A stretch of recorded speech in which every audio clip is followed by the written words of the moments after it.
మరి రేవంత్ పాలనలో ఏం జరుగుతూ ఉంది?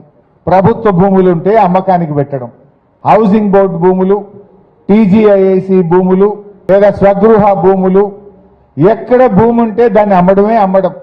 చివరికి మొన్న హైదర్ నగర్లో కృష్ణారావు గారు మున్సిపల్ వైస్ చైర్మన్ గా ఉన్నప్పుడు ఆ కాలనీ వాసులందరూ కోరితే ఆ 1000 గజాలను ఒక పార్కుగా ఆ రోజు ఆయన పోరాడి పార్కు కోసం కాలనీ వాసుల విజ్ఞప్తి మేరకు ఆ భూమిని పార్కు కేటాయించారు. రేవంత్ రెడ్డి దాన్ని కూడా అమ్మకానికి పెట్టిండు. ఆయన పార్కులు ఇడవడు, ప్లాట్లు ఇడవడు, గజాలు ఇడవడు, ఎకరాలు ఇడవడు, అమ్ముడు. ఈ 2.5 సంవత్సరాల్లో 30,000 కోట్ల రూపాయల విలువైన భూములు అమ్మేసినాడు రేవంత్ రెడ్డి. బీఆర్ఎస్ హయాంలో హౌసింగ్ బోర్డులో ఒక్క గజమన్న అమ్మినమా? కేపీహెచ్బీలా పార్కులకు ఇచ్చాం. మీరు కోరితే పార్కులకు ఆనాడు కేటీఆర్ గారు స్థలాలు కేటాయించారు, ఇన్ఫ్రాస్ట్రక్చర్ కేటాయించాం, ఆసుపత్రుల కోసం ఇచ్చాం. కానీ ఈరోజు అమ్మడం తప్ప ఇంకేం మిగలలేదు.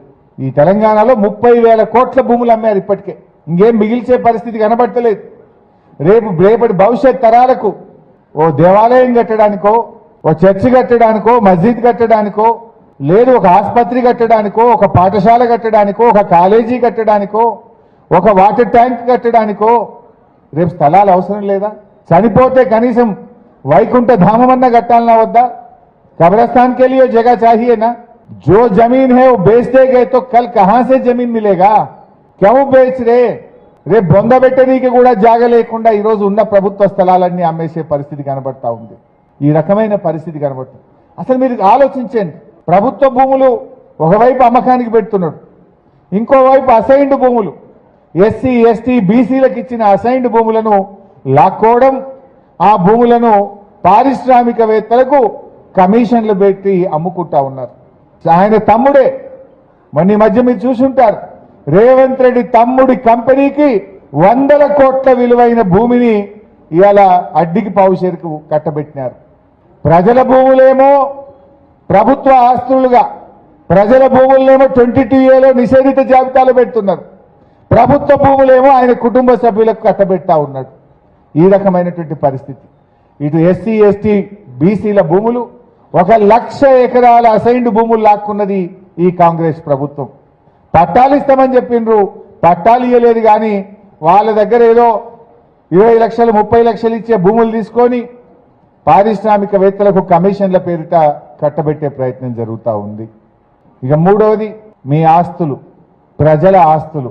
మీకు ఒక ప్లాట్ అంటే, ఒక ఇల్లు అంటే అది ఒక అపార్ట్మెంట్ కాదు, కేవలం అదొక చిన్నపాటి ఇల్లు కాదు, అది మీ జీవితం మొత్తం యొక్క కళ. మీ జీవితం అంతా కష్టపడి సంపాదించుకుంటే ఆ అపార్ట్మెంటో ఆ ఇంటికి మీరు ఓనర్లుగా మారినారు. ఇలా ప్రజల ఆస్తిని ప్రభుత్వం రాత్రికి రాత్రి కబ్జా పెడుతుంది. రేవంత్ రెడ్డి గారు ఏమంటున్నారు? కబ్జాదారులే ధర్నాలు చేస్తుండట, కబ్జాదారులే ఈ 22Aని వ్యతిరేకిస్తున్నారు అంటున్నారు. ఇప్పుడు మాట్లాడిన హనుమంతరావు గారు కబ్జాదారుడా? ఇక్కడికి వచ్చిన మీరంతా కబ్జాదారులా? ఇలా ఈ ప్రజలు కాదు కబ్జాదారులు, ప్రభుత్వమే కబ్జాదారుడిగా మారింది. ప్రజల ఆస్తిని రాత్రికి రాత్రి నిషేధిత జాబితాలో పెట్టి ఈ ప్రభుత్వం కబ్జాదారుడిగా మారింది తప్ప రేవంత్ రెడ్డి గారు ఇక్కడికి వచ్చినటువంటి ప్రజలు కబ్జాదారులు కాదు. వీళ్ళంతా 60 ఏళ్ళు 70 ఏళ్ళ 80 ఏళ్ళ వయసు ఉన్నటువంటి వాళ్ళు. 40-50 సంవత్సరాల నుంచి ఆ ఇళ్లలో అపార్ట్మెంట్లలో డబ్బులు పెట్టి కొనుక్కొని, డబ్బులు రిజిస్ట్రేషన్ డిపార్ట్మెంట్కి కట్టి, మున్సిపల్ డిపార్ట్మెంట్కి కట్టి ఆ ఇల్లు కట్టుకొని ఆ ఇళ్లలో దశాబ్దాలుగా జీవిస్తున్నటువంటి ఈ ప్రజల ఆస్తులను రాత్రికి రాత్రి నువ్వు కబ్జా పెట్టినవు.